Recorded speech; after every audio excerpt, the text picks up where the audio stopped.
Well, welcome back to another edition of the SOS Show. And today's interviewee is Jay, who is a mechanical engineer. Now, the other day I had an electrical engineer on. I didn't record his conversation, but I learned a lot. I learned that it's $20,000 a kilo to launch a satellite into space. And do you know how long they last?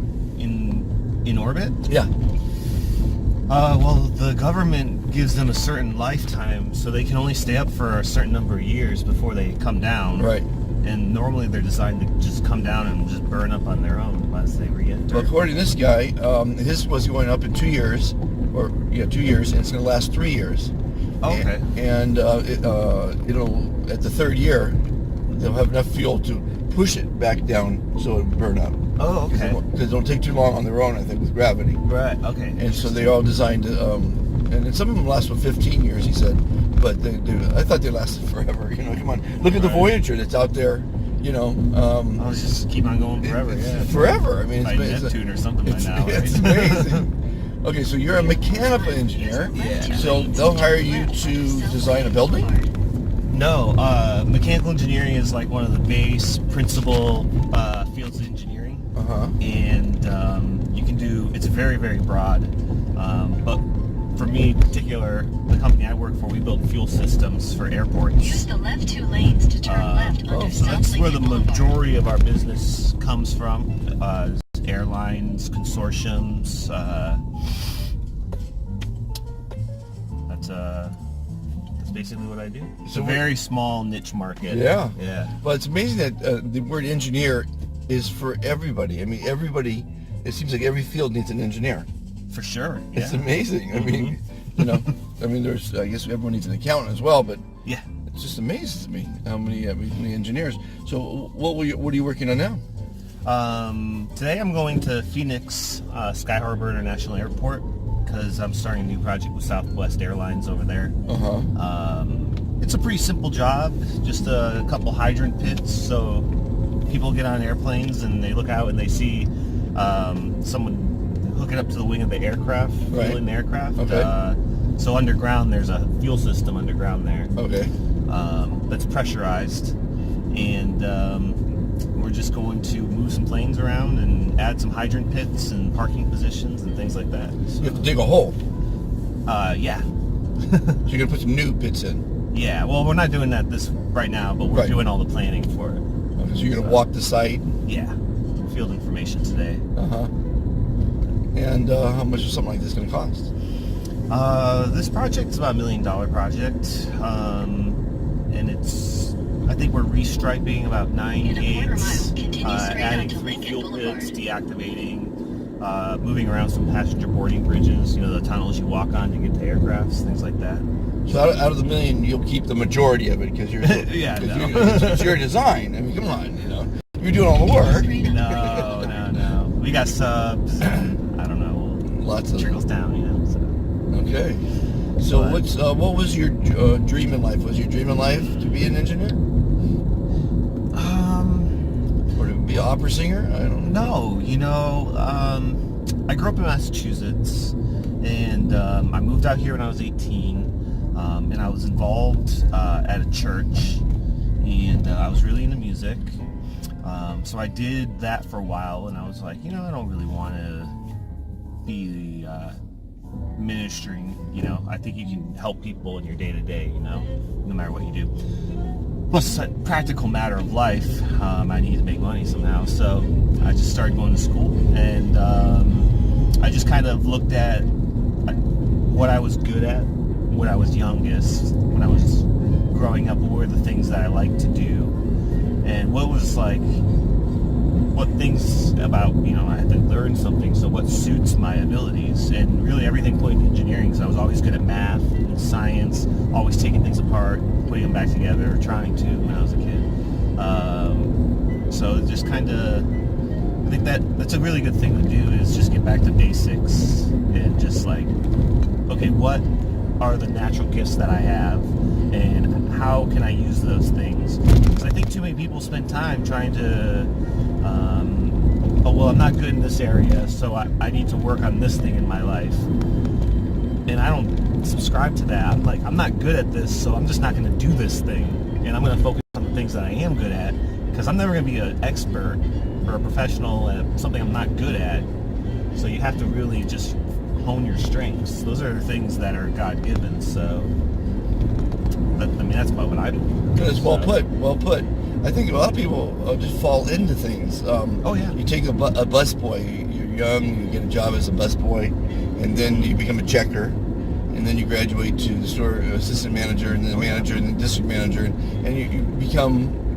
That's your life, because you never took a. To me, you never took a risk. And I had a gentleman the other day here, a young man, 23 years old, had a great job in film business, and he decided he was just surviving, and he quit and decided to travel, which I think is wonderful as a young person. You know? Yeah, right. I mean, you can't do it when you have kids, and you can't decide, okay, it's my time to travel. Leave my wife with the kids and take off, right?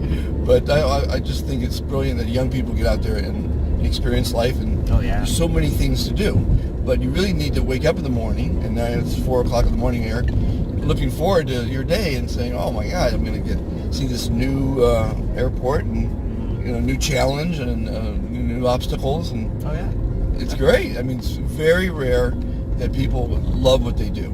They really work to survive in what I call this rat race. Oh yeah, it can be. So I applaud you for finding it. What was the music you were into? Were you singing? Were you playing the piano? What were you doing? Yeah, I played piano a little bit, mostly guitar. My first instrument was trombone, and maybe like freshman year of high school, I was like, can't get any women with guitar, so I mean with trombone. What? That is. Oh, the trombone. Yeah, so guitar gets them all. Yeah, so I had to broaden my. You're right. I think the trombone's not gonna get a bunch of girls. You're not getting any women. Now the saxophone, maybe. Oh yeah, saxophone. So yeah, I still play. Oh, that's good. Yeah. You can get a little side band going. I need to. I don't have anything going on currently. I'm working with a group of people that are doing a concert July 7th with Bruno Mars and Coldplay and a bunch of heavies. Oh, very cool. And it's called Storm Aid, and it's for the victims of the last 4 storms. Oh wow! Okay, yeah, big ones. Season, yeah. Yeah, they still need money, and 95% of all the money goes to. Oh wow, 95%. That's awesome. Boy, we are in some fog today, ladies and gentlemen. This is thick fog. I guess the plane still took off. Thick fog nowadays, right? Yeah. Man, I guess they could tell by the back of the car there. It's pretty thick. Yeah, it's really thick right now. Yeah. So you just go for the day? I'll fly back tomorrow night. Okay. Yeah. So the all expense paid. You can go to a gourmet restaurant tonight, and it'll be cool. Yeah, I'll do something. You got it. Yeah. Are you single? No, I'm married. Married? Children? No children. Caitlin, my wife, and I got married 3.5 years ago, about. So it'll be 4 years in September. And congratulations. Thank you. Yeah, it's been awesome. It's very excellent. Take the exit toward Vicksburg Avenue. What does she do? She's a massage therapist. So you get free massages? No. Have you heard the expression, the cobbler's wife has no shoes? Yeah, right. Yeah. The painter's house needs painting. Something so like that. no massages. No, But how about when you were dating? How often? About the same. Really? Yeah. I feel bad too, because after she gives a whole bunch and she's pouring out all day, I don't want to. She's tired, so I don't want to. Well, I mean, you'd give her free mechanical engineering advice at night if she asked, right? Yeah. No, she usually tunes out very quickly when I talk anything engineering. Well, Jay, our journey's coming to an end. Yeah. And yours is about to take off on an airplane. Thank you for participating in the SOS show.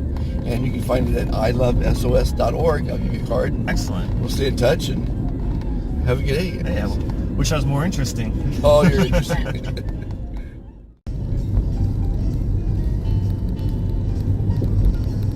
Use the left lane to take the North Sepulveda Boulevard exit, then keep left.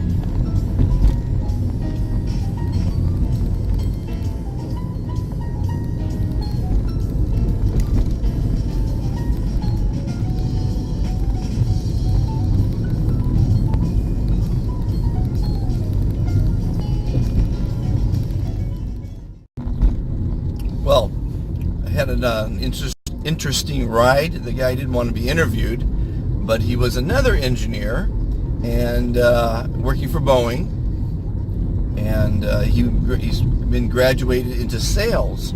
So what I learned from Joseph was that his last sale was $800 million for 7 satellites. It'll take a year and a half to design, 18 months to 24 months to build, and then they launch them. And they'll give some support after launch. But I said, do you get a commission on that? He said, no, it's salary jobs. So Boeing, I've been picking up a few people from Boeing. They build military aircraft, commercial aircraft, and they design and build satellites. And the other day, as I mentioned on the last interview, I met a gentleman and learned that there's 4 commercial satellite launch companies like SpaceX, and it costs around $20,000 a kilo to send a satellite into space. So a 100 kilo satellite was, I guess, what's that, 5 million? Is that the math? I was never good at math.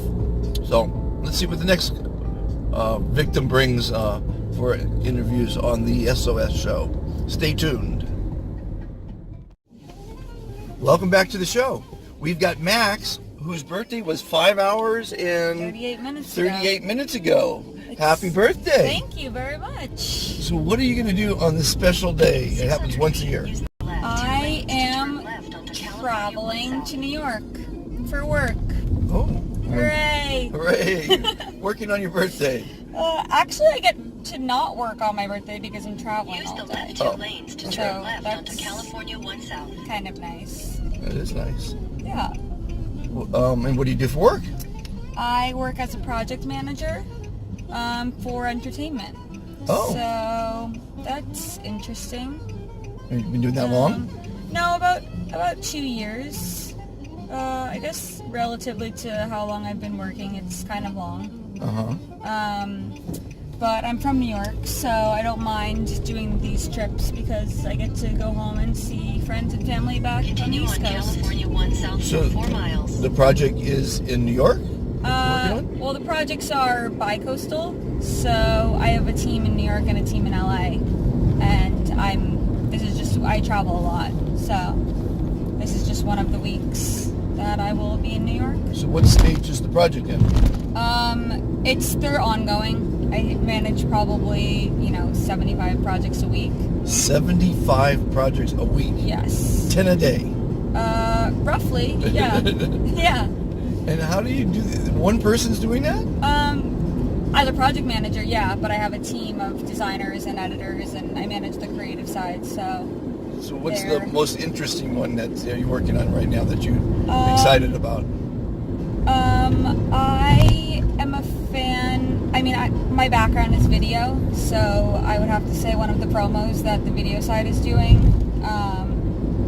They're doing one for the CBS All Access Originals, which is a CBS streaming service promoting their new original content. And they came out with this really awesome trailer a few weeks ago, and it turned out really, really well. I absolutely love the graphics. I love the music, and the editor is fantastic, and very proud of the work they did. So these projects sound like they're commercials, basically. Yes, some are commercials, some are ads, like static banners, some are social media assets, and they're kind of placed all over the digital space to promote content. And you have one client? It's a studio you're working for? Yeah. So multiple stakeholders, one main client. Wow. So now, obviously, it's the digital age. There's multiple platforms. Obviously, this particular show is going out on a new streaming network called STV. Okay. And STV basically is over Roku, Amazon, and Apple devices. Gotcha. And when you bought those devices, you typically canceled your cable because most people don't need it anymore, right? You mean if you have Apple TV? Yeah, if you have Apple, Roku, or Amazon Okay. streaming device, typically you'll cancel your cable. Right. When you canceled your cable, you canceled local access to your city council and your mayor's office. Okay. That's not good for the government, right? Right. They want to talk to their constituents. Right. So this company is bringing that back for free to the local municipalities. Okay. So they're being a hero. Okay. They're also giving free. And we're back. My production assistant interviewee just pushed the button herself. This is the first time. This is the first time it's happened. The interviewee pushed the record button. It's birthday town, It's and I don't birthday know what town. else to say. Can I ask how old you are? I am 28 today. 28. Yes. That's almost 2 dozen. No, that's more than 2 More dozen. than 2 dozen. Wow, it's 2 dozen and 2 dozen and a quarter. and a quarter. Yeah, it's So time flies. so you're going to New York. You're going to have some. Traveling to New York. Well, Max helped out again in deleting the Farsi woman, the crazy Farsi woman you might have seen in a previous episode. The woman sang and talked for 30 minutes without interruption, looking straight forward. I have no idea what she said. Sometimes she'd be sad, sometimes she'd be happy. You should get that transcribed. Yeah, well, it's on. It would be interesting to know what she was talking about. Exactly. I think I should get some subtitles. Yeah, maybe. It cost me about $100, but I can do Yeah, it. exactly. Okay, where were we, Max? Hope there was something good in there at least. I hope so. Where were we? We were talking. We usually have a really good memory, but it is almost 6 o'clock in the morning, so please forgive me. So we both forgot. We both suffer from Maybe you CRS. do have CRS. That's what we were talking about. CRS. is CRS. sad. Exactly. Yeah, it's a very, very sad disease. Yes.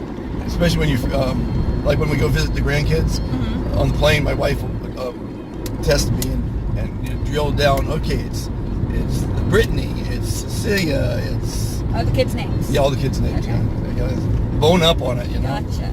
Yeah, absolutely. Like flashcards. Yeah. Who's this? Who's that? Yeah. Have you been to New York? I have been to New York. I have a great story about New York. Oh, please. A couple good Do ones. tell. Okay, so I'm walking through Central Park, my first walk in Central Park. Had a little buzz. Those are the days. You know, this is Naturally. I mean, these are all the days. 40 years ago. It's fine to have a buzz. Okay, you read. So I'm walking through Central Park, and there's 2 guys arguing. And you can see they want to fight, but they haven't quite had the fight yet. So finally they part. And the guy's carrying like a Slurpee cup. Oh, And my he's favorite. about 10 feet away, and he spins around and throws it at the guy. And he missed him by 10 feet. But that was enough to cause the guy, invoke yeah. them. So then that guy, he had a bottle of Coke or something, and he threw it at him and hit him in the Chin. Calf. the calf. And so now, So you're playing charades? now we really got interaction, right? Yeah. He pulls out a gun and shoots him right in front of me. I'm saying 10 feet in front of me, and I'm going, holy shit! And at that moment, because you know time slows down, I'm thinking he's going to shoot me because I'm a witness. Yeah. You know, that's what they do in the movies, right? You Yeah. shoot the witnesses, right? Yeah. And I saw the gun. It was in his hand. It was 10 feet away. He shot the guy. And I'm going, holy shit. Then he just books across the park. He's running, away. And the guy starts staggering and finally goes down. He gets shot in the leg.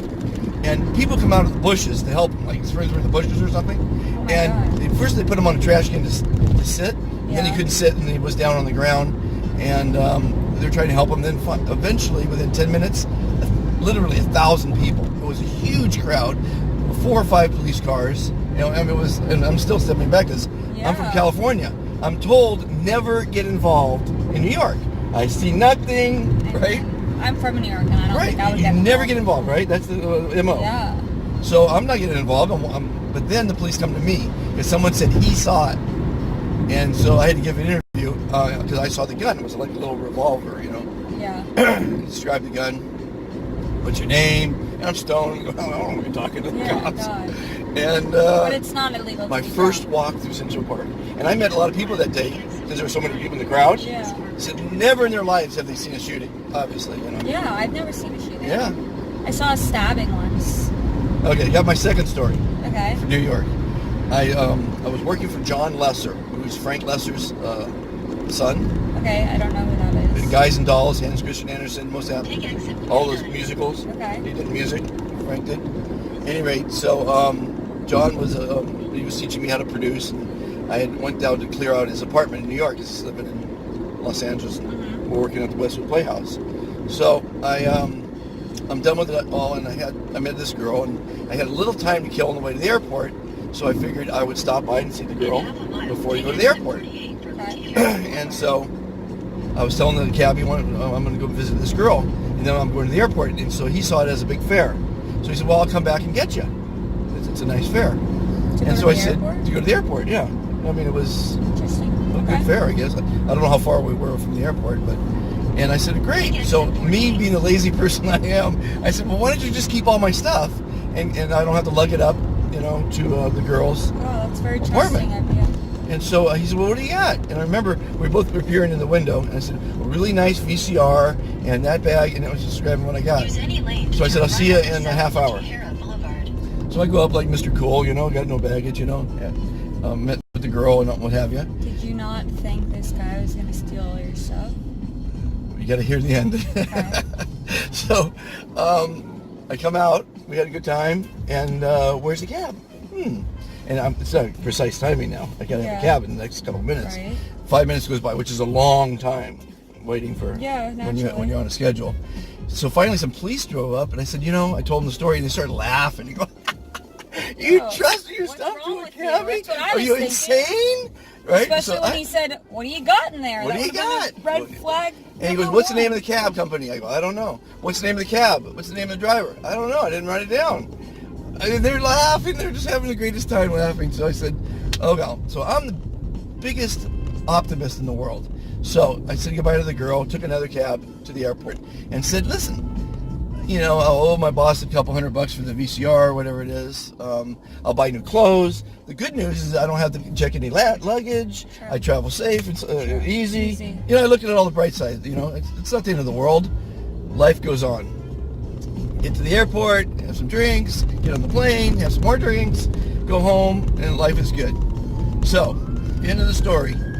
He shows up 1 minute after I left, the cabbie, and gets the girl, because she's still out front, takes her to the airport to try to catch me. They don't catch me. Takes her back without charging her a dime, gives her all the luggage to ship to me, which she did. Oh, that's really nice. So now, the moral of the story is there are people that are trustworthy, but who could be so stupid as to do that? He's figuring it's a set. I got to figure he's figuring it's a setup, and that he's busted because, he must think I know the cab number and his phone number and all that stuff. I mean, so there's just a moral to the story that you can trust people in the world and it'll all work out, or you can be a complete idiot and hopefully you get lucky. yeah, seriously. So those are my two good New York stories. One last one. When I first showed up at the apartment, I needed the key and it wasn't there yet, and so I'm up in this high rise in this building, and I'm walking the hallway and here's some music, and so I just tap. I'm the neighbor, and she's a single girl. She said, come on in for a glass of wine. I mean, what are the odds of that? Nice. So I came in and had a nice glass of wine with one of the neighbors, That's very movie. Yeah, very, very. I feel like people in New York aren't that nice. You should say very movie, which brings me to the point that life is your life is a movie. This is a scene in your movie. I know. And you can make it a great scene. I know. Happy scene. It's always great in my movie. Adventurous scene. Yeah. Love to hear that. My movie is always active. You're 28. You got a exciting adventure movie going. Exactly. Going to New York. New stuff's going on. Exactly. Gonna have some parties in New York. Have some fun. Well, I'm gonna work in New York. So let's close it out the show out here. What advice do you have for people that want to get into the field you're into? Internships. I really preach internships at a young age. I think that you shouldn't work for money when you're young if you don't have to. You should work for networking and relationships, and to figure out what you do and don't want to do. And internships, I think, are the best way to do that. Breaking into entertainment, I think relationships are the most important thing, and it's more about who you know. So the more people you can meet and the more time you can spend in the industry, in the culture, kind of hammering down what areas you want to work in, and learning from people who are, so you say, veterans in that trade would be the best advice I could give. Wonderful. I used to have a show called Make a Hollywood Movie, and I'd always ask anyone in their field what advice they have, and that was wonderful advice. I would ask them, what was your dream in life? 1,000 feet, turn right for So I'll 96th ask you, Street. are you living a dream now, or did you have a dream to be an actress or a screenwriter or a No, baker? This is my dream. You living your dream? Living my dream. Take the Love next it. right. Good looking, young, Yeah. living her dream, Right onto going to New dream. York. Yep. That's great. I Yeah. love it. Life Max. is good. And that's Max with 2 X's? Yeah, Max. Is that short for something? Maxine. Maxine. Next Yeah. right onto 96th So it's M-A-X-I-N-E, I'll bet. Yes. Okay, but she goes by Max. Yes. Double X. Double X. What does that mean, a double X, Max? Just- You're a rebel? I wanted it to be unique. It is unique. Yeah, So I thought I was picking up a guy. I'm really happy not to have. So what I love about this job, and it's really just to produce the show, but I never know who I'm going to pick up. I never know where I'm going to go. I don't have to think about it at all because this tells me exactly what to do. Oh, yeah, Turn it's right, great. turn left, stop, It's great. jump up and down, all that good stuff. It's too bad it doesn't say that people get more exercise in their day. Yeah, it doesn't say that. But I hope you can stay in touch. By the way, I didn't get to tell you about the other show I'm doing, Turn which you right might onto have some Vicksburg interest in. Avenue. It's called Cooking Styles of the Rich and Famous. Okay? And we have an offshoot of Cooking Styles of the Sports Stars. Okay? And what's really exciting is Cooking Styles of the Music Moguls. And I've partnered with Bruno Mars' manager. Okay. And he's going to bring in him and Coldplay and Bruce Springsteen and all the people they know. And they're going to cook. And basically they cook their favorite meal in their home for their friends for a dinner party in support of their favorite charity. And also we support my charity. I love that. 2 charities every episode. Fun. We did 3 episodes so far. John Paul DeJoria is the next victim for That's us. fantastic. We supply all the food and the booze, and get this, everything you see on camera is for sale. And so if you know clothing Wow. clothing designers, So people could buy we my have a- sweatshirt? if you have a sweatshirt, we can have Well, your I own. wouldn't want to sell it, so. Why not? It says Sunny Days in Chardonnay. This is a great sweatshirt. Well, Keep we'll left. replicate them and you sign them and we'll do knockoffs. Oh, okay. If my autograph meant anything, then I Yeah. could understand. So we have booze sponsors, wine sponsors, food sponsors, Cool. a couple watch sponsors, Nice. all kind of fun stuff. Well, our journey is coming to an end, Max. It I think we is. got some good footage here and some great advice. Thank you so much. No problem. Oh, really, pleasure Thank you meeting very you. much. We're You gonna stay in too. touch, and Yes, we're you gonna will. we're gonna Instagram and all that good stuff. I guess I don't Social know. media jazz. Good stuff. Thank you, Cool. Max. No problem. Have a good one.